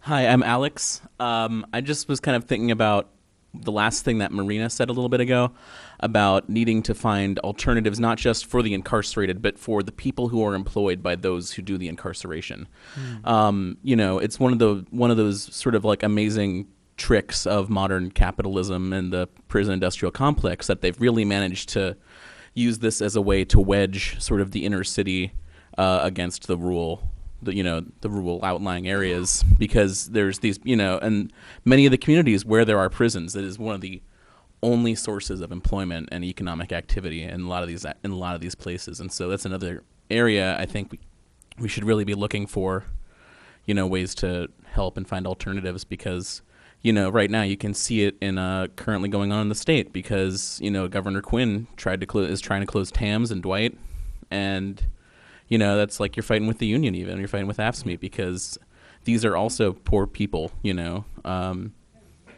so it's a lot, it's just one of those really, really difficult situations too. Sorry, I just wanted to complicate things. That's okay. That's a good complication. All right. Thanks a lot. Appreciate it. So everyone, first of all, can we give everyone a round of applause for your contributions, for coming out? We do want our panelists to have some parting shots or a few minutes. We only have about 15 minutes, plus I need 10 minutes of that 15. No, I'm just kidding. So please, we're going to go from starting with James this time and work back towards the end. Okay, I wanted to respond a little bit to a couple of comments. One by Brother Al-Jamal. I wanted to respond to some of the comments from people.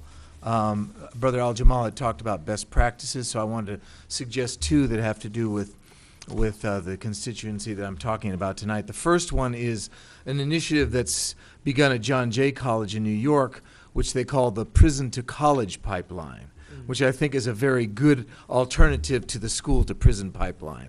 So that's promoting higher education, within prisons, and also facilitating a continuation of that when people get out.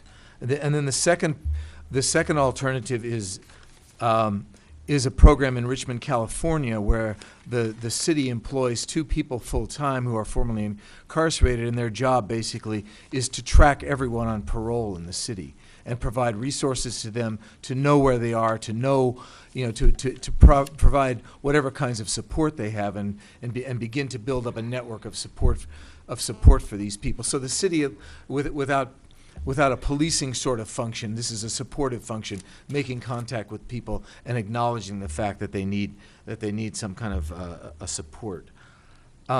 So I wanted to just also address the question that Dr. Davis asked: how is it going to happen? How are these alternatives going to happen? And I think there's at least a couple of things. One is the issue that Martell Miller brought up, is the money.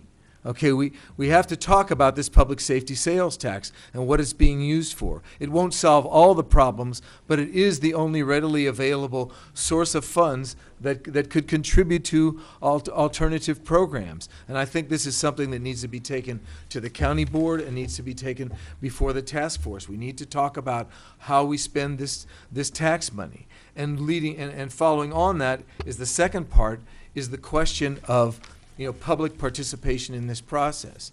I think what's happening here tonight is a small taste of what could happen if we had a more participatory process around the issues of criminal justice. We have gone to these board meetings as CUCPJ and a few other people for months, and I think we've had quite a big impact in terms of broadening the debate, but we've barely scratched the surface of public participation. So I think it would be wonderful if people who are here join us in these efforts, but also I think we need to pressure the county board, the task force, and the people carrying out the needs assessment to take this debate and discussion beyond the county board chambers into places where these things aren't normally discussed, because I'm quite confident we're going to find there's just not that many people in this county that want to spend $20 million on a jail. And most of the people want to spend money on other things like education, like treatment, like mental health, health programs and so forth that are going to help people to develop and keep them out of jail, not inside jail. Thank you very much, James. Thank you. Diane? The only kind of parting thing that I wanted to say had to do with the comment that one of the commentators made regarding the victim, just so that people understand there is a very specific role for the victim that's in the law, and a victim has the right in the state of Illinois to comment and to have a, as a matter of fact, the part of my talk that one of the parts of my talk that I left out, because I'm way too wordy for 10 minutes, had to do with the victim, and that is that the victim has input in whether the person goes to jail. The victim has the opportunity to put a statement either in writing or orally at a sentencing hearing. Not that this is the be-all and end-all, but there also is a person whose full-time job it is in the state's attorney's office to act as a victim witness coordinator. So although this is not some kind of a mental health therapeutic thing, the victim does have a legal role in a sentence, and the victim can influence whether an individual goes to jail by saying to the victim witness advocate and writing it or speaking it at sentence, this is not an offense for which I want this person to go to jail. Although I will tell you, I was a victim once. I had a client steal my purse from my office, and I said there is no way in the world I want this guy to go to jail, and he got 5 years. So I suppose it depends on whether they feel you're really a victim or not. But it is a part of the process that a victim has a role, and that role is defined by statute. So there is a place for that, and I would suggest that if people feel that they've been victimized, that they want to have a part in the system, that they want at least to make their feelings known, there is a place for that. That's all I wanted to say. Thank you. Thank you very much. Thank you. All right, Miss Diane. I keep saying Diana and Diane. Diane, please, Diane, go right ahead. I'd like to make a few comments related to what others have said. There are many people, and I do have a statistic here, 5.2 million adults have co-occurring mental health and addiction disorders. So often we'll have people with mental illness who are self-medicating with substances, drugs or alcohol, legal and illegal. And I think that's something that needs to be thought of, and some of our alternatives could address things simultaneously. Also, I do believe that still there may be some extremely limited free treatment for those who have mental illness available. There are a couple of organizations that had offices in the former 2nd Street Dental Building. And I could probably find more information if someone would like to have that.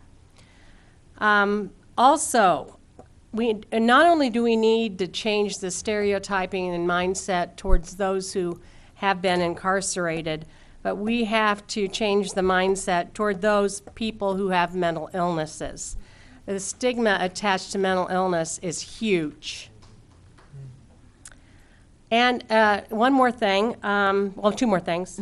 Art is used very often with people who have mental illnesses as therapy, and there are very, very talented people who have done wonderful photography, and we use spoken word things at our NAMI conventions. For people to get some positive feedback is very important.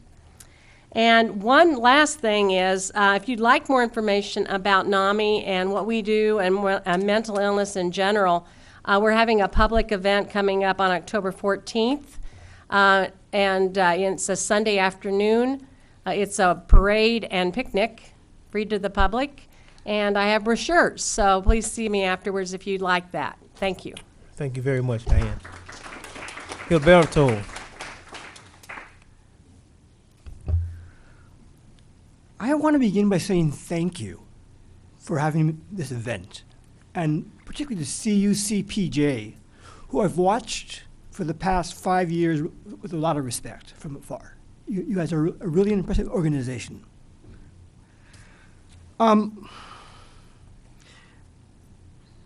I want, but as an anthropologist, I always find myself finding problems in configurations. And one of my major concerns is some of the criminalized that I know and that I work with cannot attend these kind of forums. And if they were to, they cannot speak the language here. So I would just ask for us to keep those kind of factors in mind as the stuff develops. But with that kind of caution, there's a tremendous opportunity here for allies across ethnic lines to really make a significant show of force to the officials in Urbana and to the city. And I'll close with a question more than a final thought. Does anybody know whether or not the private prison corporations are behind the prisons in Urbana? I'll leave with that. The answer is no. No? No. Okay. We have no private prisons, nor have we. No, but the industry, they find, in terms of supporting the okay. I would doubt that very much. I would say no. Reverend Bogan. And I too want to say thank you to everyone that's come out tonight, because this is what it's all about, informing you and having you speak the piece that you would like to speak and letting us know what is going on in your minds, because we can't read your minds. We can only read what you bring to us, and we can only pass that on by you having a voice. One of the main things that I really want to say is, just Tuesday night we had a meeting speaking about incarceration, but we were speaking about the incarceration of women, for which we didn't touch on that topic. And the incarceration of women in the state of Illinois, prospectively, has risen 1,345% since 1996, a 1,832% spike that is for incarcerated women, and that is almost all of the incarcerated people, hear me now, in Europe. In Europe. So we have to address that. What do we do with these women when they come out? They're getting ready to close some prisons. There are no support facilities for them. There aren't any of these things that we call normative attitudes that we could take with these women. They have mental issues. When I was talking to these women about this, I said to her, well, you know what? You just allowed me to coin a phrase. You have become felony disabled. So we have to bring this to the Social Security office, because if you're felony disabled, you definitely fall into the category of what they call disabled. You can't get a job because of your status. You can't work because of your status. You can't get housing because of your status. You cannot support yourself because of your status. Wait a minute, what's really going on here? What I heard from the people is some of the other points that I brought out to them. We need a public policy revolution, point blank. There's no ifs, ands, and buts about it. We have to actually have a revolution that is going to change the way that we think about the 21st century. We cannot continue to go into the 21st century with adequate ideas. You know, it's just not going to work. It's just not going to work. We talked about also the workshops and the difference with Martell is talking about getting the kids into pre-start, and I want to say that to Ms. Davis, I really appreciate that. But my main emphasis right now, because we can do those things in the interim, but my main emphasis right now is that we have an emergency with our youth. This is an epidemic emergency with our youth. How many do you see on the streets, especially when it comes to males? If they're not going to the juvenile facility, they are incarcerated. This is something that needs to be addressed immediately. And these workshops are some of those things that's going to help these youngsters be able to regain their dignity, because that's what it's all about. If we're not teaching them to have dignity, we're teaching them to be criminals. Thank you very much. Thank you. Can we get a round of applause for all of the panelists, please? And can they get a round of applause from us for coming out? Appreciate it. So they make me moderate these things so I don't get to talk as much, y'all. That's why. So I want to say to you all that I have offered to the chief of police in Champaign and we'll be speaking to Chief Connolly here. But I have offered to them that to abandon this dismal failure called a drug war, the so-called drug war. And there needs to be a panel just discussion. Maybe we could bring the expert Cliff Thornton back in town. But from racial profiling, the prison boom, various different things that have taken place, the school to prison pipeline, you can find the direct source rooted in, I'll just say it, racism, and you can find it rooted in the war on drugs that has incarcerated, that have caused the prison boom.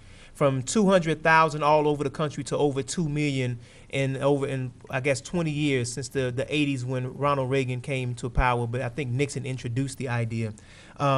But that is what has been the piece that we use to profile young black men and Latino men in particular, to arrest them, to stop and frisk them. So if we would abandon this so-called drug war and move back to more heinous crimes, if you will, more serious crimes of rapes and robberies and murders and things like that, that would give a more focused direction to the police departments and would decrease incarceration dramatically. I want to say to our people, to all the people who are here, that those who support a punitive society work 168 hours per week maintaining it. That's all day, every hour. That's how much they work on it. So while we come here to get energized and share ideas and reach out to the public, we must find ourselves at work 168 hours a week if we want to combat what's the assault that is against us. So when my mentor went to meet with Governor Wallace many years ago, he said Governor Wallace agreed with him that segregation was wrong. He said, now go out and make me change it. This is the charge that we, the people, have here in this country. If we want something to change, we're not going to be able to make that change by continuing to hope that the elected officials, who many are not elected officials but are politicians, who are going to make the change. There are some exceptions to the rule. There are always exceptions to the rule, but we cannot depend on them. We must stay organized, stay vigilant, and make them implement the policies that we want to have implemented that represent us as a people. So I want to thank all of you all for coming out. Look forward to another forum like this so that we can build upon what was shared. I heard some wonderful, wonderful, wonderful ideas, and I really appreciate everything that was offered. I want you guys to look forward to Citizens with Convictions Ban the Box that's coming. That's an opportunity to ask employers to remove this dreadful question off the applications about whether or not you have been convicted of a felony, and only be able to ask that question or do that background check after an individual has been offered a job. So we want to tell you guys to look out for that. October 10th meeting is a task force meeting, or we're going to follow? It's a follow-up to this meeting. Okay. For people that want to get involved to come and talk about the future campaign on the jail issue and on criminal justice system more broadly in the county. Mm-hmm. So if you have not signed the list, please sign the list and sign legibly so that we can write your email down and reach out to you so that you can be a part of the next meeting and continue this. Make sure you bring someone with you next time. So right now we have to close out so that the next show can come on time. But please, you do not have to leave. We can still talk and mingle and have some refreshments in the back. I want to thank you all for coming very much. Have a nice evening.